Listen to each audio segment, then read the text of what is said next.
Hi all, എല്ലാവർക്കും നമസ്കാരം. എല്ലാവരും നമുക്ക് എവിനൻ്റ് അക്കാഡമിയിലേക്ക് സ്വാഗതം. ശ്രദ്ധിക്കുക, നിലവിൽ നമ്മൾ കേരള PSCയുമായി ബന്ധപ്പെട്ട് കേരളത്തിൽ ഏറ്റവും പ്രധാനപ്പെട്ട ഒരു കൂട്ടം പരീക്ഷകൾ കഴിഞ്ഞ് വെയിറ്റിംഗ് ആണല്ലേ. അപ്പോൾ അതിനകത്ത് ശ്രദ്ധിക്കേണ്ട ഏറ്റവും പ്രധാനപ്പെട്ട കാര്യം, ഇക്കഴിഞ്ഞ ഒരു 10th പ്രിലിംസിൻ്റെ എക്സാം ഉണ്ടായിരുന്നു. നിലവിൽ കഴിഞ്ഞു. മെയിൻസിൻ്റെ എക്സാം പല ഘട്ടങ്ങളായിട്ട് നടന്നുകൊണ്ടേയിരിക്കുകയാണല്ലേ.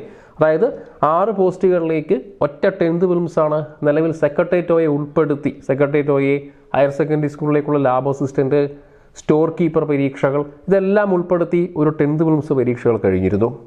അപ്പോൾ അതിൻ്റെ മെയിൻസ് ഇപ്പോൾ വ്യത്യസ്തമായ രീതിയിൽ നടന്നുകൊണ്ടിരിക്കുകയാണ്. ഇതിനുശേഷം നിലവിൽ നമുക്ക് ഈ വരാൻ പോകുന്ന ഒക്ടോബർ മാസം അടുത്ത ഒരു 10th പ്രിലിംസ് ഉണ്ട് താനും. ഇതാണ് നമുക്ക് നിലവിലെ 10th പ്രിലിംസ് പരീക്ഷയുള്ള സ്റ്റാറ്റസ് എന്ന് പറയുന്നത്. അപ്പോൾ ഇന്ന് നമുക്ക് നോക്കേണ്ടത്, ഇനി 2026 നടക്കാൻ പോകുന്ന കേരളത്തിലെ ഏറ്റവും പ്രധാനപ്പെട്ട 10th പ്രിലിംസ് പരീക്ഷകൾ ഏതൊക്കെ, അല്ലെങ്കിൽ ആ പരീക്ഷ ഉൾപ്പെടുന്ന വിജ്ഞാപനങ്ങൾ ഏതൊക്കെ, ഇതാണ് നമുക്ക് നിലവിൽ അറിയേണ്ട കാര്യം. അപ്പോൾ നമുക്ക് നോക്കാം. അപ്പോൾ നിലവിൽ നമ്മുടെ യൂട്യൂബ് ക്ലാസ് കണ്ടുകൊണ്ടിരിക്കുന്ന എല്ലാവരും നമ്മുടെ യൂട്യൂബ് ക്ലാസ് ആദ്യം തന്നെ സബ്സ്ക്രൈബ് ചെയ്യാം. തൊട്ടപ്പുറത്ത് ബെൽ ബട്ടൺ ക്ലിക്ക് ചെയ്യുക. ഓൾ നോട്ടിഫിക്കേഷൻ അലേർട്ട് കൊടുക്കുക. എല്ലാ ഗ്രൂപ്പുകളിലേക്കും ചാനൽ കൃത്യമായിട്ട് ഷെയർ ചെയ്യുക. തുടങ്ങിയാലോ നമുക്ക്. അപ്പോൾ നോക്കുക, ഏവരും കാത്തിരുന്ന വരാൻ പോകുന്നതെന്ന് പറയുമ്പോൾ കൃത്യമായി നമുക്ക് പറയാൻ കഴിയും, 2025 വരാൻ പോകുന്ന നവംബർ ഡിസംബർ, മറന്നുപോകല്ലേ. 2025 നവംബർ ഡിസംബർ മാസങ്ങളിലാണ് കേരളത്തിലെ ഏറ്റവും പ്രധാനപ്പെട്ട 3 പ്രധാന നോട്ടിഫിക്കേഷൻസ് വരാൻ പോകുന്ന ഓഫീസാണ്. നമുക്ക് രണ്ടായി തിരിക്കാം കേട്ടോ. ശരിക്കും നമുക്ക് വരാൻ പോകുന്ന 10th നോട്ടിഫിക്കേഷനുകളെ ശരിക്കും രണ്ടായി ക്ലാസിഫൈ ചെയ്യുക. ഒന്ന് 10th ഓഫീസ്, നമുക്കറിയാം പക്ക ഓഫീസാണ്. 10 to 5 ജോലി അല്ലെങ്കിൽ ഡ്യൂട്ടി വരുന്ന പക്ക ഓഫീസ് പോസ്റ്റുകളാണ്. ഒന്നാമത്തെ പോസ്റ്റ് ഏതാ? ബിവറേജ് LD അല്ലേ. ഒരുപാട് പേര് കാത്തിരിക്കുന്ന കേരളത്തിലെ ഏറ്റവും പ്രധാനപ്പെട്ട ഒരു പോസ്റ്റാണ് ബിവറേജ് LDC. നമുക്ക് അടുത്ത ബിവറേജ് LDCൻ്റെ സമയമായിട്ടുണ്ട്. നോട്ടിഫിക്കേഷൻ 25 നവംബർ ഡിസംബർ മാസങ്ങളിൽ പ്രതീക്ഷിക്കാം. ക്ലിയർ ആണേ. ശേഷം രണ്ടാമത് വരുന്ന ഏറ്റവും പ്രധാനപ്പെട്ട നോട്ടിഫിക്കേഷൻ ഏവരും കാത്തിരുന്ന കമ്പനി ബോർഡ് LGS. ശ്രദ്ധിക്കണം, കമ്പനി ബോർഡ് LGS ആണ്. ക്ലിയർ ആണേ. ഇനി വീണ്ടും വന്നിട്ട് VFA. ഓൾറെഡി നമുക്കറിയാം കമ്പനി ബോർഡ് അസിസ്റ്റന്റ് നോട്ടിഫിക്കേഷൻ വരാനുണ്ട്. അപ്പോൾ അത് നമ്മൾ സെപ്പറേറ്റ് ഒരു ഷോ ആയി ചെയ്തിട്ടുണ്ട്. ഡിഗ്രി ലെവൽ നോട്ടിഫിക്കേഷൻ ഇറക്കിയെന്ന രീതിയിൽ സെപ്പറേറ്റ് മറ്റൊരു ഷോ ആയി നമ്മൾ ചെയ്തിട്ടുണ്ട്. കൃത്യമായി കണ്ടു നോക്കുക. വീഡിയോ നമ്മുടെ യൂട്യൂബിൽ അവൈലബിൾ ആണ്. ഇനി നോക്കേണ്ടത് ബിവറേജ് LD. ഇപ്പോൾ 10th ഓഫീസാണ്. 10th ഓഫീസ് ഒന്നേതാ? Beverage LDC. രണ്ടേതാ? കമ്പനി ബോർഡ് LGSൻ്റെ നോട്ടിഫിക്കേഷനാണ്. മൂന്നാമത്തത് വില്ലേജ് ഫീൽഡ് അസിസ്റ്റൻറ്റ്. ശ്രദ്ധിക്കണം, വില്ലേജ് ഫീൽഡ് അസിസ്റ്റൻറ്റ് നാലാമത്തെ ഏറ്റവും പ്രധാനപ്പെട്ട ഒരു നോട്ടിഫിക്കേഷൻ ആയിരിക്കും. നോക്കൂ, യൂണിവേഴ്സിറ്റി LGS. നമുക്കറിയാം കഴിഞ്ഞ യൂണിവേഴ്സിറ്റി LGSൻ്റെ പരീക്ഷ കഴിയുകയുണ്ടായി. പക്ഷേ നിർഭാഗ്യവശാൽ അത് കോടതിയിൽ കേസായി കിടക്കുകയല്ലേ. അതെ, അത് കോടതിയിൽ കേസാണ്. അപ്പോൾ അതുമായി ബന്ധപ്പെട്ട് ഒരു പക്ഷേ ആ ഒരു കേസ് കഴിഞ്ഞ് ആ ഒരു കേസ് അല്ലെങ്കിൽ ഒരു പരീക്ഷ കഴിഞ്ഞ് ഒരു വിദ്യാർത്ഥി കൊണ്ട് കേസ് കൊടുക്കുകയുണ്ടായല്ലേ. കേസ് കൊടുത്തു. കാരണം നിലവിൽ ആ യൂണിവേഴ്സിറ്റി LGS ഡിഗ്രിക്കാർക്ക് എഴുതാൻ കഴിയില്ലായിരുന്നു. എന്നാൽ ഡിഗ്രിക്കാരെ ഉൾപ്പെടുത്തണമെന്ന് പറഞ്ഞൊരു വിദ്യാർത്ഥിനെ കേസ് കൊടുക്കുകയും അതിന് പ്രകാരം എന്ത് ചെയ്തു, കോടതി അതിൻ്റെ പ്രൊസീജിയേഴ്സ് തടഞ്ഞു വെച്ചിരിക്കുകയാണ്. അപ്പോൾ നിലവിൽ അതൊന്ന് അനുകൂലമായി വരികയാണെങ്കിൽ വീണ്ടും ഒരു നോട്ടിഫിക്കേഷൻ നമ്മൾ പ്രതീക്ഷിക്കുന്നു, യൂണിവേഴ്സിറ്റി LGS. ഇതാണ് 4 പ്രധാനപ്പെട്ട നോട്ടിഫിക്കേഷൻ. ഒന്നൂരുണ്ടായിരുന്നു, ഞാൻ നോക്കണേ, ഇൻസ്പെക്ടിംഗ് അസിസ്റ്റൻറ്റ്. ശ്രദ്ധിക്കുക, ഇൻസ്പെക്ടിംഗ് അസിസ്റ്റൻ്റ് എന്നൊരു പോസ്റ്റുണ്ട്. അതിൻ്റെ ഡിപ്പാർട്ട്മെൻറ്റ് പറയുമ്പോൾ മനസ്സിലാകും, ലീഗൽ മെട്രോളജി ഡിപ്പാർട്ട്മെൻറ്റ് അല്ലേ. ലീഗൽ മെട്രോളജി എന്ന് പറയുമ്പോൾ അറിയാമല്ലോ, അളവ് തൂക്ക സമ്പ്രദായം. അപ്പോൾ ലീഗൽ മെട്രോളജി ഡിപ്പാർട്ട്മെൻറ്റാണ്, അളവ് തൂക്ക സമ്പ്രദായ ഡിപ്പാർട്ട്മെൻറ്റാണ്. അവിടേക്കൊരു ലീഗൽ മെട്രോളജി അസിസ്റ്റൻറ്റ് പോസ്റ്റ് വിളിക്കുന്നുണ്ട്. ശ്രദ്ധിക്കണം, അവിടെ ശരിക്കും ലീഗൽ മെട്രോളജി 2 പോസ്റ്റുകളിലേക്കാണ് എപ്പോഴും പരീക്ഷകൾ നടത്താറ്. ഒന്ന് ലീഗൽ മെട്രോളജി ഒരു ഇൻസ്പെക്ടർ പോസ്റ്റുണ്ട്. അത് നമുക്കറിയാം, ഡിഗ്രി സയൻസ് പഠിച്ചവർക്ക് മാത്രമേ അയക്കാൻ കഴിയൂ. പരീക്ഷ കഴിഞ്ഞ വർഷം കഴിഞ്ഞിരുന്നു. ഇത് ഇൻസ്പെക്ടർ അല്ല കേട്ടോ. ഇൻസ്പെക്ടറിന് തൊട്ട് താഴെയുള്ള അല്ലെങ്കിൽ അതിന് ഏകദേശം 2 പോസ്റ്റ് താഴെയുള്ള ലീഗൽ മെട്രോളജി അസിസ്റ്റൻറ്റ് പോസ്റ്റാണ്. അതിൻ്റെ പേരെന്താ? ഇൻസ്പെക്ടിംഗ് അസിസ്റ്റൻ്റ് എന്നാണ് ശരിക്കും അതിൻ്റെ പേര് വരുന്നത്. അപ്പോൾ ഇങ്ങനെയുള്ള ഒരു ഇപ്പം 5 പോസ്റ്റായി. ഈ 5ഉം പക്ക ഓഫീസാണ്. 10 to 5 ആണ്, ഫോഴ്സ് അല്ല. ക്ലിയർ അല്ലേ. അപ്പോൾ ഈ 5 പോസ്റ്റുകളിലേക്ക് നോക്കൂ, നോട്ടിഫിക്കേഷൻ ഈ വരുന്ന നവംബർ ഡിസംബർ മാസങ്ങളിൽ പ്രതീക്ഷിക്കാം. ക്ലിയർ ആണേ. അപ്പോൾ ഈ 5 പോസ്റ്റ് ഓക്കെയാണേ. അപ്പോൾ ഇതാണ് 10th ഓഫീസ് എന്ന് നമുക്ക് പറയേണ്ടത്. ഇനി ശ്രദ്ധിക്കേണ്ട കാര്യം, ഇതിൻ്റെ ഒരു പരീക്ഷാ ഫോർമാറ്റാണ്. നോക്കൂ, അപ്പം നിലവിൽ നമുക്ക് പരീക്ഷാ ഫോർമാറ്റ് എന്ന് പറയുമ്പോൾ 2 സ്റ്റൈൽ ഓഫ് എക്സാമിനേഷൻ പ്രതീക്ഷിക്കാം. ഒന്നാമത്തെ സ്റ്റൈൽ എന്ന് പറഞ്ഞു കഴിഞ്ഞാൽ PSC എന്ത് ചെയ്യാം, ഇതെല്ലാം കൂടെ ചേർത്തിട്ട് അവർക്കൊരു പ്രിലിംസ് നടത്താം. ഇതാണ് നമ്മൾ പ്രതീക്ഷിക്കുന്നത്. ഈ നമ്മൾ പറഞ്ഞിരിക്കുന്ന beverage LDC, company board, VFA, university LGS, inspecting assistant, legal metrology, അപ്പോൾ എത്രയായി 5 പോസ്റ്റുകൾക്ക് ഒറ്റ പ്രിലിംസ്. അപ്പോൾ ഒന്നെങ്കിൽ PSC എന്ത് ചെയ്യാതെ 5 പോസ്റ്റുകൾക്ക് ഒറ്റ പ്രിലിംസ് നടത്താം, ഒരു കോമൺ പ്രിലിംസ് നടത്താം. ഇതായിരിക്കും 2026 ആദ്യ പ്രിലിംസ്. മറന്നുപോകല്ലേ, 2026 ആദ്യ പ്രിലിംസ് ആയിട്ട് എങ്ങനെ കാണാൻ കഴിയും, ഒരു കോമൺ പ്രിലിംസിൻ്റെ എക്സാംസ് അവർക്ക് നടത്താം. ഓക്കെ അല്ലേ? ഇങ്ങനെ കോമൺ പ്രിലിംസിൻ്റെ എക്സാം നടത്തിയതിന് ശേഷം പിന്നെ അതിനെ 5 മെയിൻസ് ആയിട്ട് തിരിക്കും. ക്ലിയർ? പിന്നെ അതിനെ 5 മെയിൻസ് ആയിട്ട് ക്ലാസിഫൈ ചെയ്യാം. ഇതാണ് നിങ്ങളുടെ പരീക്ഷയുടെ ഒന്നാമത്തെ രീതി. ശ്രദ്ധിക്കണം, കേരള PSC ഒഫീഷ്യൽ രീതികളോ കാര്യങ്ങളൊന്നും ഔട്ടാക്കിയിട്ടില്ല. പക്ഷെ നമുക്ക് പ്രഡിക്റ്റ് ചെയ്യാൻ കഴിയുന്ന, പ്രതീക്ഷിക്കാവുന്ന 2 രീതി മാത്രമേ അവിടെ ഉള്ളൂ. ഒന്നാമത്തെ രീതി എന്ന് പറയുമ്പോൾ നമ്മൾ പറയുന്നു, ആ രീതിയിൽ ഒരു 5 പരീക്ഷകൾക്ക് ഒരു കോമൺ പ്രിലിംസ് നടത്തുകയും 2026 ആദ്യ 10th പ്രിലിംസ് ആയിട്ട് തന്നെ നടത്തുകയും ശേഷം 5 മെയിൻസ് ആയിട്ട് തന്നെ സെപ്പറേറ്റ് ചെയ്യും. മെയിൻസിന് 5 പേർക്കും 5 സിലബസും ആയിരിക്കും. ചിലപ്പോൾ ഒരു സിലബസ് ആയിരിക്കും, ചിലപ്പോൾ 5 ആയിരിക്കാം, നിൽക്കട്ടെ. ഓക്കെ അല്ലേ? ഇതാണ് ഒന്നാമത്തെ രീതി എന്ന് പറയുന്നത്. ഇനി രണ്ടാമത്തെ രീതിയിലേക്ക് പോകുന്ന സമയത്ത്, അപ്പോൾ ഇതൊരു രീതി. രണ്ടാമത്തെ രീതിയിൽ എന്ത് ചെയ്യാം, ഈ 5 പേർക്കും 5 ആയിട്ട് എക്സാംസ് ഒരു സെപ്പറേറ്റ് എക്സാംസ് നടത്താം. നമുക്കറിയാം, ഇപ്പോൾ അസിസ്റ്റൻറ്റ് സെയിൽസ്മാൻ എന്നൊരു പരീക്ഷ വിളിച്ചിരുന്നു, നോട്ടിഫിക്കേഷൻ. ഇപ്പോൾ നിലവിൽ നമ്മൾ എക്സാം എഴുതിയിട്ട് നിൽക്കുകയാണ് അല്ലേ. അപ്പോൾ ഈ അസിസ്റ്റൻറ്റ് സെയിൽസ്മാൻ എന്നൊരു പരീക്ഷയ്ക്ക് നമുക്ക് പഴയൊരു ഫോർമാറ്റ് നോക്കിയാലോ. അസിസ്റ്റൻറ്റ് സെയിൽസ്മാൻ്റെ ഒരു ചരിത്രം നമുക്കൊന്ന് പരിശോധിക്കാം. അപ്പം ഒരു 2022 ആ സമയത്ത് വിളിച്ചിരുന്ന അസിസ്റ്റൻറ്റ് സെയിൽസ്മാൻ 2 പരീക്ഷ ഉണ്ടായിരുന്നു. ഓർക്കുന്നുണ്ടോ? അസിസ്റ്റൻറ്റ് സെയിൽസ്മാൻ എന്ന് പറയുന്ന പോസ്റ്റിന് ആദ്യം ഒരു പ്രിലിംസിൻ്റെ എക്സാം വെച്ചിട്ട് ശേഷം സ്പെഷ്യൽ ടോപ്പിക്കിനെ ഉൾപ്പെടുത്തി ഒരു മെയിൻസ് ഉൾപ്പെടുത്തിയിരുന്നു. സപ്ലൈകോയിലെ ചോദ്യങ്ങൾ ഉൾപ്പെടുത്തി ഒരു മെയിൻസിൻ്റെ പരീക്ഷ ഉണ്ടായിരുന്നു 2021-22 സമയത്ത്. എന്നാൽ നിലവിൽ പുതിയതായിട്ട് വിളിച്ച ഏറ്റവും പുതിയ ഈ 2024-25 ഇപ്പോൾ എക്സാം കഴിഞ്ഞ സെയിൽസ്മാനോ പ്രിലിംസ് ഉണ്ടായിരുന്നോ? ഇല്ല. മെയിൻസ് ഉണ്ടായിരുന്നോ? ഇല്ല.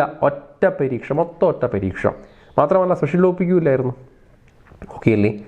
അതുകൊണ്ട് മുൻകാലത്തെ അതേ ഒരു ഫോർമാറ്റ് PSC തുടരണമെന്നില്ല. അത് PSCൻ്റെ മാത്രം ഡിസിഷനാണ്. നോട്ടിഫിക്കേഷൻ വന്നതിന് ശേഷം മാത്രമേ PSC അതിനൊരു തീരുമാനം എടുക്കുകയുള്ളൂ. പക്ഷെ നമ്മൾ എന്ത് ചെയ്യാം, നോട്ടിഫിക്കേഷൻ വരുന്നവരെ വെയിറ്റ് ചെയ്യാൻ പറ്റില്ല. അപ്പോൾ നമുക്ക് നിലവിൽ സാധ്യമായ വഴിയിലൂടെ പ്രിപ്പറേഷൻ എത്രയും പെട്ടെന്ന് നമുക്ക് ആരംഭിക്കണം. ഇതാണ് നമ്മുടെ സ്ട്രാറ്റജി. അപ്പോൾ നമുക്ക് നോക്കുക, ഞാൻ പറഞ്ഞു ഇപ്പം കേരള PSC ഒരു സ്വഭാവം അനുസരിച്ചിട്ട് നമ്മൾ പറയുന്നു, ആദ്യം എന്ത് ചെയ്യാം, ഈ 5 നോട്ടിഫിക്കേഷനെ ആദ്യം ഡിസംബർ കൊണ്ട് വിളിച്ചതിന് ശേഷം വേണമെങ്കിൽ എന്ത് ചെയ്യാം, ഒരു കോമൺ പ്രിലിംസ് നടത്തിയിട്ടൊരു 5 മെയിൻസിലേക്ക് പോകാം. First format. ഇനി സെക്കൻഡ് ഫോർമാറ്റ് എന്ന് പറയുമ്പോൾ എന്താ, സെക്കൻഡ് ഫോർമാറ്റിൽ ഈ 5 നോട്ടിഫിക്കേഷനും 5 എക്സാമായിട്ട് നടത്താം. ഓക്കെ അല്ലേ? എന്താണെന്നുള്ള PSC വഴി അപ്ഡേറ്റ് ചെയ്യും. ഈ 2 പോസിബിലിറ്റി മാത്രമേ ഉള്ളൂ. കിട്ടിയായിരുന്നോ? ക്ലിയർ. ഇതാണ് പരീക്ഷൻ്റെ ഫോർമാറ്റ്. ഇനി സിലബസിലേക്ക് വരട്ടെ. ശ്രദ്ധിക്കണം, ഇനി സിലബസിലേക്ക് വരികയാണെങ്കിൽ, സിലബസിൻ്റെ കേസ് പറയുകയാണെങ്കിൽ അവിടെയാണ് ശ്രദ്ധിക്കേണ്ട ഏറ്റവും പ്രധാനപ്പെട്ട പോയിന്റ്. കേരള PSC ഒന്നാമത്തെ ഫോർമാറ്റായിട്ടുള്ള പ്രിലിംസ് മെയിൻസ് എന്ന ഫോർമാറ്റ് സ്വീകരിച്ചാലും രണ്ടാമത്തെ ഫോർമാറ്റായിട്ടുള്ള ഒറ്റ പരീക്ഷ, അതായത് 5 പോസ്റ്റുകൾക്കും 5 പരീക്ഷ നടത്തും. ഓരോ പോസ്റ്റിനും ഇപ്പം ബിവറേജ് LD ഒരു പരീക്ഷ, കമ്പനി ബോർഡ് LGS മറ്റൊരു പരീക്ഷ, യൂണിവേഴ്സിറ്റി LGS മറ്റൊരു പരീക്ഷ എന്നിങ്ങനെയുള്ള രണ്ടാമത്തെ ഫോർമാറ്റാണ് PSC പോകുന്നതെന്ന് വിചാരിക്കുക. ഇനി അങ്ങനെ ഒരു രണ്ടാമത്തെ ഫോർമാറ്റാണ് PSC പോയെന്നെങ്കിലും, ഞാനിത് ബോർഡൊന്ന് വായിക്കുകയാണേ, ഇത്രയും അത്യാവശ്യമുള്ള പോയിന്റ് എഴുതിയെടുക്കുക, അല്ലെങ്കിൽ അതിൻ്റെ സ്ക്രീൻഷോട്ട് കൃത്യമായി ഒന്ന് എടുത്തു വെക്കുക. ശേഷം ഇനി കേരള PSC രണ്ടാമത്തെ ഫോർമാറ്റാണ് സ്വീകരിക്കുന്നെങ്കിലും ഒരു കാര്യം കൃത്യമായി മനസ്സിലാക്കാം, ഈ പരീക്ഷകളിലൊക്കെ കോമൺ ആയി ഉൾപ്പെടുന്ന കുറേ കാര്യങ്ങളുണ്ട്. നിങ്ങൾ സ്പെഷ്യൽ ടോപ്പിക്കിനെ മാറ്റി അതിനെപ്പറ്റി ഇപ്പോൾ ചിന്തിക്കുകയേ വേണ്ട, അതിനുള്ള സാധ്യതയെപ്പറ്റി ഇപ്പോൾ ആലോചിക്കുകയേ വേണ്ട. കാരണം ഞാൻ പറഞ്ഞു, അസിസ്റ്റൻറ്റ് സെയിൽസ്മാൻ പരീക്ഷയ്ക്ക് 2021-22 സ്പെഷ്യൽ ടോപ്പിക്ക് ഉണ്ടായിരുന്നു, പക്ഷെ നിലവിലോ ഇല്ലായിരുന്നു. 25 ഉണ്ടായിരുന്നോ? ഇല്ല. ഓക്കെ അല്ലേ? അപ്പോൾ അതുകൊണ്ട് സ്പെഷ്യൽ ടോപ്പിക്കിനെ പറ്റിയുള്ള ചിന്ത എല്ലാവരും വിട്ടിരിക്കുക. ഇപ്പോൾ നമുക്കറിയാം, വില്ലേജ് ഫീൽഡ് അസിസ്റ്റൻ്റ് എന്നൊക്കെ പറയുമ്പോൾ ഏകദേശം 20 മാർക്ക് വേണമെങ്കിൽ ഗ്രാമീണ വികസനവുമായി ബന്ധപ്പെട്ട ടോപ്പിക്ക് കൊണ്ടുവന്നിട്ടുണ്ട് നേരത്തെ. അപ്പോൾ അതൊക്കെ ഉണ്ടോ ഇല്ലയോ എന്ന് PSC തന്നെ ഈ പ്രാവശ്യം വ്യക്തമാക്കണം. അതുകൊണ്ട് നിങ്ങളിപ്പോൾ നിലവിൽ സ്പെഷ്യൽ ടോപ്പിക്കിനെ പറ്റി ഒന്നും തന്നെ ചിന്തിക്കേണ്ട, അതിനെപ്പറ്റി ഒന്നും ചിന്തിക്കേണ്ട. ഗ്രാമീണ വികസനമോ മറ്റുള്ള ബിവറേജിൻ്റെ കാര്യങ്ങളോ ഒന്നും ആലോചിക്കുകയേ വേണ്ട. നിങ്ങളിപ്പോൾ ചെയ്യേണ്ടത് ജനറൽ ടോപ്പിക്കിനെ പഠിച്ചു തീർക്കുക. ശ്രദ്ധിക്കണം, നിലവിൽ ഞാൻ 10th ഓഫീസ് പോസ്റ്റുകളെ പറ്റി മാത്രമാണ് സംസാരിക്കുന്നത്. വെയിറ്റ് ചെയ്യണം, പോയേക്കരുത്. 10th ഫോഴ്സുകളെ പറ്റി സംസാരിക്കാനുണ്ട്. അപ്പോൾ ഇതിൻ്റെ രീതി കംപ്ലീറ്റ് ആക്കിയതിന് ശേഷം അങ്ങോട്ട് പോകും നമ്മൾ. നോക്കണേ, നിങ്ങളിപ്പോൾ ചെയ്യേണ്ട കാര്യം, നിങ്ങൾ സ്പെഷ്യൽ ടോപ്പിക്കിനെ കുറിച്ച് ടെൻഷൻ അടിക്കുകയും വേണ്ട, അതിനെക്കുറിച്ചൊന്നും പഠിക്കുകയും വേണ്ട. കാരണം അസിസ്റ്റൻറ്റ് സെയിൽസ്മാൻ പരീക്ഷ ഞാൻ ഒന്നുകൂടെ റിപ്പീറ്റ് ചെയ്യുകയാണ്. 2021-22 സ്പെഷ്യൽ ടോപ്പിക്ക് ഉണ്ടായിരുന്നു, എന്നാൽ 25 സ്പെഷ്യൽ ടോപ്പിക്ക് ഇല്ലായിരുന്നു. അപ്പോൾ അത് PSC എപ്പോഴും അങ്ങോട്ടും ഇങ്ങോട്ടും മാറ്റിക്കൊണ്ടേയിരിക്കാം. അത് അവരുടെ മാത്രം ചോയ്സാണ്. നിലവിൽ അത് വിട്ടേക്കുക. പകരം നിങ്ങൾ എന്ത് ചെയ്യുക, ഇനി ഞാൻ നേരത്തെ പറഞ്ഞ പോലെ പരീക്ഷയ്ക്ക് ഒന്നാമത്തെ ഫോർമാറ്റ്, അതായത് പ്രിലിംസ് മെയിൻസ് എന്ന ഒരു ഫോർമാറ്റ്, അല്ലെങ്കിൽ ഒറ്റ പരീക്ഷ എന്ന രണ്ടാമത്, ഓരോ പോസ്റ്റുകൾക്കും ഒറ്റ പരീക്ഷ എന്ന ഫോർമാറ്റ് ആയാലും ശരി, ചില ജനറൽ ടോപ്പിക്കുകളുണ്ട്. ശരിയല്ലേ? എന്തൊക്കെയാണ്? ഒന്നാമത്തെ ഏറ്റവും പ്രധാന ടോപ്പിക്ക് മാത്സ് ആൻഡ് റീസണിങ്. ശരിയല്ലേടെ? ഒന്നാമത്തെ ഏറ്റവും പ്രധാനപ്പെട്ട ടോപ്പിക്ക് മാത്സ് ആൻഡ് റീസണിങ്. എങ്ങനെയായാലും ഒരു 20 മാർക്ക് പ്രതീക്ഷിക്കാം. 10 മുതൽ 20 മാർക്ക് വരെ പ്രതീക്ഷിക്കാം. മാർക്ക് വിട്ടേക്കണേ. നോക്കൂ, അടുത്ത എന്താണ്? ഇംഗ്ലീഷ്. അടുത്ത മൂന്നാമത്തെ ടോപ്പിക്ക് എന്താണ്?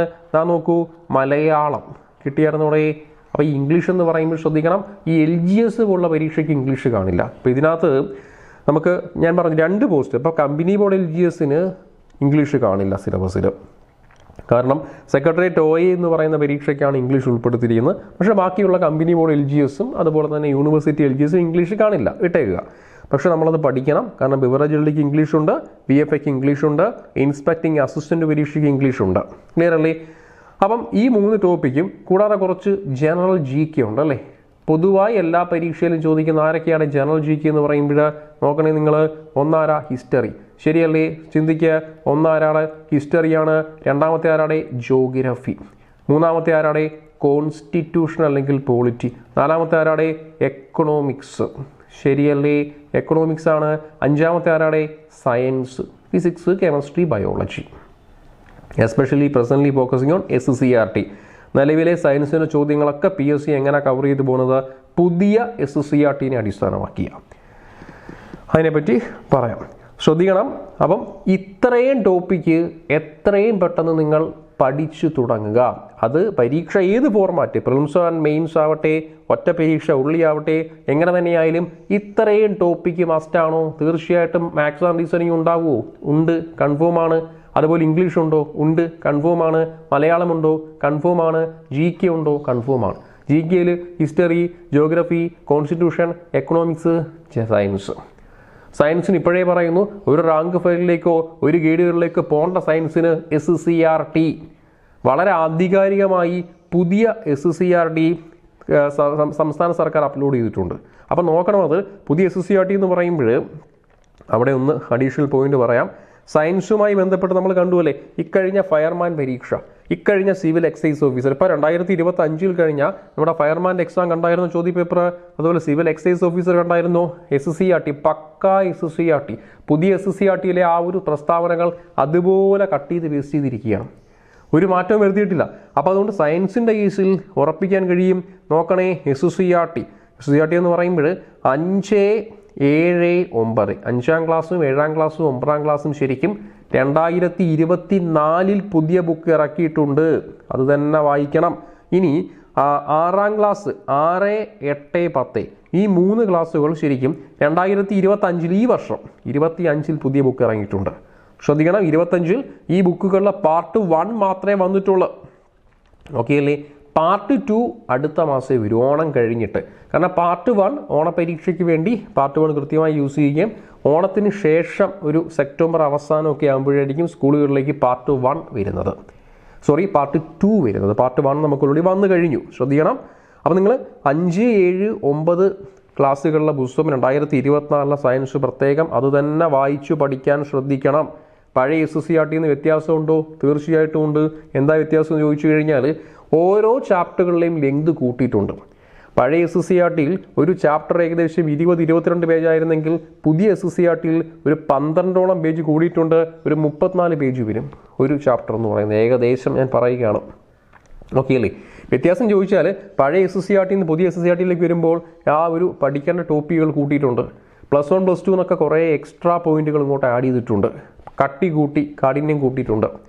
അപ്പോൾ അതുകൊണ്ട് തന്നെ 5ാം ക്ലാസ് 7ാം ക്ലാസ് 9ാം ക്ലാസ്സിലെ ടെക്സ്റ്റ് ബുക്കുകൾ പരിഗണിക്കുന്ന സമയത്ത് 24ലെ ബുക്കും 6, 8, 10 എന്നീ ക്ലാസ്സുകളിലെ ബുക്കുകൾ നോക്കുമ്പോൾ 25ലെ ബുക്ക് എടുക്കണം. 25ലേക്ക് പോകുമ്പോൾ നിങ്ങൾ പാർട്ട് 1 മാത്രമേ കിട്ടുകയുള്ളൂ. പേടിക്കേണ്ട. അതിന് കാരണം എന്ന് പറഞ്ഞു കഴിഞ്ഞാൽ 25ലെ പാർട്ട് 1 മാത്രമേ ഇറങ്ങിയിട്ടുള്ളൂ. പാർട്ട് 2 സെപ്റ്റംബർ അവസാനത്തേക്ക് പബ്ലിഷ് ആവും. അപ്പം നേരിട്ട് ബുക്ക് തന്നെ വായിക്കുക. മറ്റുള്ള ഒരു റാങ്ക് ഫയലിലേക്കും പോകാൻ നിൽക്കരുത്. നേരിട്ട് ബുക്ക് വായിക്കുക. അതിൻ്റേതായ അഡ്വാൻറ്റേജ് കൃത്യമായി നിങ്ങൾക്ക് കിട്ടും.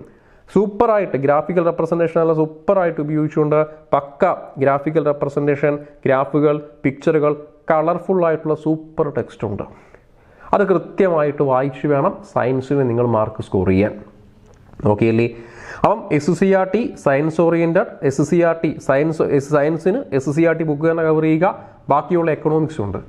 എക്കണോമിക്സിൽ എന്തൊക്കെയുണ്ട് നമുക്കറിയാം. പഞ്ചവത്സര പദ്ധതി, ടാക്സ് സിസ്റ്റം, ഇതുപോലെ തന്നെ നീതി ആയോഗ്, ഇങ്ങനെയുള്ള കുറേ ടോപ്പിക്കിനെ ചേർത്താറുണ്ട് എക്കണോമിക്സിനെ കവർ ചെയ്യുന്നു. പിന്നെ ആരാ നമുക്കുള്ളത്? കോൺസ്റ്റിറ്റ്യൂഷനാണ്. എന്താ കോൺസ്റ്റിറ്റ്യൂഷണൽ അടിസ്ഥാന ടോപ്പിക് എന്ന് പറയുന്നത്? Fundamental rights, constituent assembly, preamble, DPSP, അതുപോലെ തന്നെ ഫണ്ടമെന്റൽ ഡ്യൂട്ടീസ്, അതുപോലെ തന്നെ പാർലമെന്റ്, ജുഡീഷ്യറി, അതുപോലെ തന്നെ കോൺസ്റ്റിറ്റ്യൂഷണൽ ബോഡീസ് അല്ലേ, ഇലക്ഷൻ കമ്മീഷനും CAG, AG ഒക്കെ വരുന്ന കോൺസ്റ്റിറ്റ്യൂഷണൽ ബോഡീസ്, ഇതെല്ലാം ചേർത്താറുണ്ട് പക്ക കോൺസ്റ്റിറ്റ്യൂഷൻ. പിന്നെയുള്ള ജോഗ്രഫിയാണ്. ജോഗ്രഫിയിലാണ് ഏറ്റവും പ്രധാനപ്പെട്ട കേരളത്തിലെ ഇന്ത്യയിലെ ധാതു സമ്പത്തുകൾ, കാലാവസ്ഥ, വനം, വന്യജീവി സങ്കേതങ്ങളൊക്കെ ഉൾപ്പെടുത്തിയാറുണ്ട്. ജോഗ്രഫി ഉണ്ട്. പിന്നെ ആരുണ്ട്? ഹിസ്റ്ററി ഉണ്ട് അല്ലേ. ഹിസ്റ്ററിക്കകത്ത് നമ്മൾ നേരത്തെ പറഞ്ഞ പോലെ വേൾഡ് തൽക്കാലം മാറ്റി നിർത്തുക. വേൾഡ് ഒഴിവാക്കി ബാക്കിയെല്ലാം നോക്കാം. വേൾഡ് ഒഴിവാക്കി ബാക്കിയുള്ള ഇന്ത്യയും കേരളവും മോർ ഫോക്കസ് കൊടുത്ത് മുന്നോട്ട് പോവുക. ഓക്കെ അല്ലേ? ഇന്ത്യയും കേരളവും പക്ക നേരത്തെ പറഞ്ഞ പോലെ ഇന്ത്യയിലും കേരളത്തിലെ ഏറ്റവും പ്രധാനപ്പെട്ട ഭരണ സിസ്റ്റവും, അതുപോലെ തന്നെ മിഡീവൽ ഇന്ത്യ, ഏഷ്യനിലേക്ക് കയറണമെന്നില്ല. പകരം മിഡീവലിൻ്റെ ആദ്യം തീർക്കേണ്ടത് മോഡേൺ ആണ്, ആധുനികം. ആധുനികിൻ്റെ തീർത്തതിന് ശേഷം മിഡീവലിലേക്ക് പോവുക. ശേഷം കേരളത്തിലെ ഏറ്റവും പ്രധാനപ്പെട്ട രാജാക്കന്മാരുടെ കാലഘട്ടമുണ്ട്, അതിലേക്ക് പോകണം. മാർത്താണ്ഡവർമ്മ, ഇങ്ങനെയുള്ള ആ ഒരു കാലഘട്ടങ്ങളിലേക്ക് പോവുക. ഇങ്ങനെയുള്ള അടിസ്ഥാന ടോപ്പിക്കുകളെ തീർക്കണം. പിന്നെ മാത്സ് ആൻഡ് റീസണിങ്ങിന് അറിയാമല്ലോ, ഒരു പക്ക സിലബസ് ഉണ്ട് അല്ലേ. ഒരു പക്ക നമുക്കിപ്പം നമ്മുടെ ഒരു LD അല്ലെങ്കിൽ ഇപ്പം കഴിഞ്ഞ ഫയർമാൻ, അല്ലെങ്കിൽ ഏതെങ്കിലും എടുത്താൽ ഫയർമാനോ റീസണിങ് കഴിഞ്ഞ LDCയോ എടുക്കുക. അതിൻ്റെ സിലബസിൻ്റെ ലാസ്റ്റ് കാണും മാത്സ് 20 മാർക്ക്. അവിടെ റീസണിങ്ങിന് ഒരു 10 മാർക്ക്, ക്ലോക്ക്, കലണ്ടർ പോലുള്ള കാര്യങ്ങൾ കാണും. മാത്സിനൊരു 10 മാർക്ക് ഉണ്ടാവും അല്ലേ. മാത്സിന് time and distance, time and work, പലിശ, കൂട്ടുപലിശ, ഇങ്ങനെയുള്ളൊരു 10 മാർക്ക് QAയും കാണും. പിന്നെയുള്ള ഇംഗ്ലീഷാണ്. ഇംഗ്ലീഷിൻ്റെ 10 ടോപ്പിക്ക് ഒക്കാബുലറി ആണ്. ബാക്കി 10 ഇതാണ് ഗ്രാമാറ്റിക്കൽ പോർഷൻ. അവിടെ active voice, passive voice, direct, indirect, ഇങ്ങനെയുള്ള കുറേ സബ് ടോപ്പിക്കുകൾ ഉണ്ടാവും. ഓക്കെ അല്ലേ? അതായത് ഇംഗ്ലീഷിലൊന്നും ഒരു മാറ്റമില്ല. വർഷങ്ങളായി കേരള PSC ചോദിച്ചുകൊണ്ടിരിക്കുന്ന ഇംഗ്ലീഷ് അതുപോലെ കട്ട് ആൻഡ് പേസ്റ്റ്. ഏറ്റവും പുതിയ ഫയർമാൻ്റെയോ സിവിൽ എക്സൈസ് ഓഫീസറിൻ്റെയോ 10th പ്രിലിംസിൻ്റെയോ, 10th പ്രിലിംസിന് ഇംഗ്ലീഷിലായിരുന്നല്ലോ, 10th മെയിൻസിൻ്റെയോ ഇംഗ്ലീഷിൻ്റെ സിലബസ് എടുക്കുക. അല്ലെങ്കിൽ അസിസ്റ്റൻറ്റ് സെയിൽസ്മാൻ്റെ സിലബസിൻ്റെ പ്രിൻ്റ് ഔട്ട് എടുക്കുക. ശേഷം ആ ഇംഗ്ലീഷിനെ എടുത്താൽ മതി. ആയി. മലയാളം സെയിം സംഭവം. അപ്പോൾ ഇങ്ങനെയുള്ള അടിസ്ഥാന ടോപ്പിക്കുകൾ പരീക്ഷ എത്രയൊക്കെ മാറിയാലും, പ്രിലിംസും മെയിൻസും ആവട്ടെ, ഒറ്റ പരീക്ഷയാവട്ടെ, എങ്ങനെയൊക്കെ മാറിയാലും നോക്കൂ, ഞാനീ കൊടുത്തിരിക്കുന്ന ഇത്രയും ടോപ്പിക്ക്, ഞാൻ ഈ റൗണ്ടിൽ വരച്ചിരിക്കുന്ന ഇത്രയും ടോപ്പിക്കിൽ ഒരു മാറ്റമില്ല, പക്കയാണ്, കോൺസ്റ്റൻ്റ് ആണ്. ഇനി അറിയേണ്ട കാര്യങ്ങൾ, മാറ്റം വരുന്ന സംഭവങ്ങൾ സ്പെഷ്യൽ ടോപ്പിക്കാണ്. അതിപ്പം നോക്കണ്ട. വരും ദിവസങ്ങളിൽ നമുക്ക് കേരള PSCൻ്റെ ഒഫീഷ്യൽ സിലബസിന് ശേഷം നമുക്കത് അപ്ലോഡ് ചെയ്യാം, അല്ലെങ്കിൽ നമുക്ക് നോക്കാം. കാരണം വില്ലേജ് ഫീൽഡ് അസിസ്റ്റൻറ്റ് പോലുള്ള പരീക്ഷയ്ക്ക് വേണമെങ്കിൽ റൂറൽ ഡെവലപ്മെൻറ്റ് അല്ലെങ്കിൽ ഗ്രാമീണ വികസനം പോലുള്ള ടോപ്പിക്കുകൾ ഉൾപ്പെടുത്താൻ കഴിയും. ഉൾപ്പെടുത്തിയിട്ടുമുണ്ട് മുൻകാല സിലബസുകളിൽ. അപ്പോൾ അതുകൊണ്ട് ആ കാര്യങ്ങളൊക്കെ നമുക്ക് വരും ദിവസങ്ങളിൽ മാത്രം പറയാം. നിലവിൽ ജനറൽ ടോപ്പിക്കുകൾ, അതായത് maths and reasoning, English, Malayalam, GK പോലുള്ള കാര്യങ്ങൾ നോക്കുക. ക്ലിയർ അല്ലേ? ഇനി മറ്റൊരു കാര്യം, മുൻകാല കട്ട് ഓഫുകളിലേക്ക് പോകണ്ട. കാരണം ഈ കട്ട് ഓഫ്, ഇനി പൊതുവെ ഒരു ഡൗട്ടുള്ളത്, എങ്ങനെയായിരിക്കും കട്ട് ഓഫിൻ്റെ അവസ്ഥ എന്താണ്? മുൻകാല കട്ട് ഓഫിലേക്ക് പോയേക്കരുത്. കാരണം നിലവിൽ നമുക്ക് നേരത്തെ പറഞ്ഞ പോലെ ഒരു പരീക്ഷയുമായി ബന്ധപ്പെട്ട് കട്ട് ഓഫ് തീരുമാനിക്കുന്നത് എന്തൊക്കെയാണ്? 1, പരീക്ഷ എഴുതുന്ന ആളുകളുടെ എണ്ണം. 2, ക്വസ്റ്റ്യൻ പേപ്പറിൻ്റെ ഡിഫിക്കൽറ്റി. 3, number of vacancy. നിലവിൽ നമ്മൾ ഈ പറഞ്ഞിരിക്കുന്ന 5 പരീക്ഷകളെയും പറ്റിയും ആ ഡീറ്റെയിൽസ് അവൈലബിൾ അല്ല. പരീക്ഷ എഴുതുന്ന ആളുകളുടെ എണ്ണം ഇപ്പം കിട്ടുമോ? ഇല്ല. അതുപോലെ തന്നെ ക്വസ്റ്റ്യൻ പേപ്പറിൻ്റെ ഡിഫിക്കൽറ്റി അറിയാൻ പറ്റുമോ? ഇല്ല. ഒഴിവുകളെ പറ്റി ധാരണയായിട്ടുണ്ടോ? ഇല്ല. അപ്പോൾ ഇത് 3ഉം ആകാത്ത പക്ഷം മുൻകാല കട്ട് ഓഫിലേക്ക് പോയിട്ട് നിലവിലെ കട്ട് ഓഫിനെ പ്രെഡിക്റ്റ് ചെയ്യാൻ സാധ്യമല്ല. നിങ്ങളെന്നെ ആലോചിച്ച് നോക്കുക, 3 ഫാക്ടറുകൾ വേണം കട്ട് ഓഫ്. ഒന്ന് പരീക്ഷ എഴുതിയ ആളുകളുടെ എണ്ണം, ക്വസ്റ്റ്യൻ പേപ്പറിൻ്റെ കട്ടി, ഒഴിവുകൾ. ഇത് 3ഉം അവൈലബിൾ അല്ലാതെ കട്ട് ഓഫിനെ പറ്റി ഒരു ധാരണയും നിലവിൽ കിട്ടുകയില്ല. അതുകൊണ്ട് മുൻകാല കട്ട് ഓഫിലേക്ക് പോകുന്നതിൽ വലിയ അർത്ഥമില്ല, വിട്ടേക്കുക. പകരം തീർച്ചയായിട്ടും പരമാവധി മാർക്കിനെ സ്കോർ ചെയ്യാൻ എത്രയും പെട്ടെന്ന് എന്ത് ചെയ്യുക, അടുത്ത 2026 10th ഫിലിംസിലേക്കുള്ള ശക്തമായ പ്രിപ്പറേഷൻ ആരംഭിക്കുക. ഇതാണ് 10th ഓഫീസ് പോസ്റ്റുകളെ പറ്റി പറയാനുള്ളത്. ക്ലിയർ ആണേ? ഇനി തൊട്ടടുത്ത പോസ്റ്റിലേക്ക് പോകുന്നു, 10th ഫോഴ്സ്. ഇത്രയും കാര്യങ്ങൾ ഓക്കെയാണെന്ന് പ്രതീക്ഷിക്കുന്നു. ഇതുമായി ബന്ധപ്പെട്ട് നമ്മൾ ഈ പറഞ്ഞ 10th ഓഫീസുമായി ബന്ധപ്പെട്ട് എന്തെങ്കിലും ഡൗട്ടുകളോ ആശയക്കുഴപ്പങ്ങളോ ഉണ്ടെങ്കിൽ നമ്മുടെ വീഡിയോൻ്റെ കമൻറ്റ് ബോക്സിൽ കൃത്യമായിട്ടൊരു ഗൂഗിൾ ഫോം ഫില്ല് ചെയ്തിട്ടുണ്ട്. ആ ഗൂഗിൾ ഫോം കൃത്യമായിട്ടൊന്ന് ഫില്ല് ചെയ്യുക. ഓക്കെ അല്ലേ? ക്ലിയർ ആണ്? കഴിയുന്നില്ല. ഇനി മുന്നോട്ട് ഇപ്പം പറഞ്ഞു തരാം. 10th ഓഫീസ് അല്ലേ? ഇനി വേണ്ടത് 10th ഫോഴ്സാണ്. ഒന്ന് ബോർഡിലേക്ക് നോക്കിക്കോണേ. 10th ഫോഴ്സാണ് നമുക്കിനി വേണ്ടത്. ചെക്ക് ചെയ്തേ. കാരണം 10th ഫോഴ്സ് എന്ന് പറയുന്ന സമയത്ത് 10th ഫോഴ്സിലെ ഏറ്റവും പ്രധാനപ്പെട്ട പോസ്റ്റുകൾ ഞാനൊന്ന് എഴുതി കാണിക്കാവേ. 10th ഫോഴ്സിലെ ഏറ്റവും പ്രധാനപ്പെട്ട വ്യത്യാസങ്ങൾ അല്ലെങ്കിൽ ഏറ്റവും പ്രധാനപ്പെട്ട പോസ്റ്റുകൾ ഏതൊക്കെ ചോദിക്കുമ്പോഴേ ആദ്യം പറയേണ്ടത് നമുക്കറിയാം CPO അല്ലേ? ആദ്യം പറയേണ്ട ഏറ്റവും പ്രധാനപ്പെട്ട പോസ്റ്റ് ഏത് തന്നെയായിരിക്കും ഇവിടെ? നോക്കണേ, ഒന്നാമത്തെ ഏറ്റവും പ്രധാനപ്പെട്ട പോസ്റ്റ് സിവിൽ പോലീസ് ഓഫീസർ, ശരിയല്ലേ? ഒന്നാമത്തെ ഏറ്റവും പ്രധാനപ്പെട്ട പോസ്റ്റ് CPO ആണ്. എങ്കിൽ രണ്ടാമത്തെ ഏറ്റവും പ്രധാനപ്പെട്ട പോസ്റ്റ് ഏതായിരിക്കും ഇവിടെ? സിവിൽ എക്സൈസ് ഓഫീസർ, ശരിയല്ലേ? നിലവിൽ കഴിഞ്ഞ സിവിൽ എക്സൈസ് ഓഫീസർ റിസൾട്ടുകൾ വന്നുകൊണ്ടേയിരിക്കുകയാണ്. CPO പരീക്ഷ കഴിഞ്ഞു റിസൾട്ടുകൾ വന്നുകൊണ്ടേയിരിക്കുന്നു. അപ്പോൾ ഒന്നാരാടെ CPO, രണ്ടാരാ സിവിൽ എക്സൈസ് ഓഫീസർ, മൂന്നാമത്തെ ഏറ്റവും പ്രധാനപ്പെട്ട ഒരു പോസ്റ്റായിരിക്കും 10 അല്ലെങ്കിൽ +2 ക്വാളിഫിക്കേഷനിൽ ബീറ്റ് ഫോറസ്റ്റ് ഓഫീസർ, ശരിയല്ലേ? BFO. കാരണം നിലവിൽ നമുക്കൊരു BFO വിജ്ഞാപനം കിടപ്പുണ്ട്. പക്ഷേ അതിൻ്റെ പ്രശ്നം എന്താ? അത് NC ആണ്. അപ്പോൾ ഡയറക്ടർ റിക്രൂട്ട്മെൻറ്റ് നമുക്ക് ആര് വരാനുണ്ട്? ഒരു ബീറ്റ് വരാനുണ്ട്. അതുപോലെ തന്നെ അടുത്ത പോസ്റ്റ് ഏതാ? ബീറ്റിന് ശേഷം നമുക്ക് വിളിക്കേണ്ട ഒരു പോസ്റ്റ് ഉണ്ടായിരുന്നു, APO, അസിസ്റ്റന്റ് പ്രിസൺ ഓഫീസർ അല്ലെ? ഒരുപാട് പേര് കാത്തിരിക്കുന്ന കേരളത്തിലെ ഏറ്റവും പ്രധാനപ്പെട്ട മറ്റൊരു പോസ്റ്റാണ് അസിസ്റ്റന്റ് പ്രിസൺ ഓഫീസർ അല്ലെങ്കിൽ APO എന്ന് അതിന് ഷോർട്ടാക്കി വിളിക്കാം. അപ്പോൾ ഇത്രയാണ് നമുക്ക് ഫോഴ്സുമായി ബന്ധപ്പെട്ട് വരാനുള്ളത്. നോക്കണേ, ഒന്നാരാ? CPO. ഒന്നാമത്തെ പോസ്റ്റ് നോക്കുക. ഒന്നാമത്തെ പോസ്റ്റ് ആരാടെ? CPO. രണ്ടാമത്തെ പോസ്റ്റ് ആരാ? CO, civil excise officer. മൂന്നാമത്തെ പോസ്റ്റ് ആരാ? Beat forest officer. നാലാമത്തത് അസിസ്റ്റന്റ് പേഴ്സൺ ഓഫീസർ. അപ്പോൾ 1, 2, 3, 4 പോസ്റ്റ്.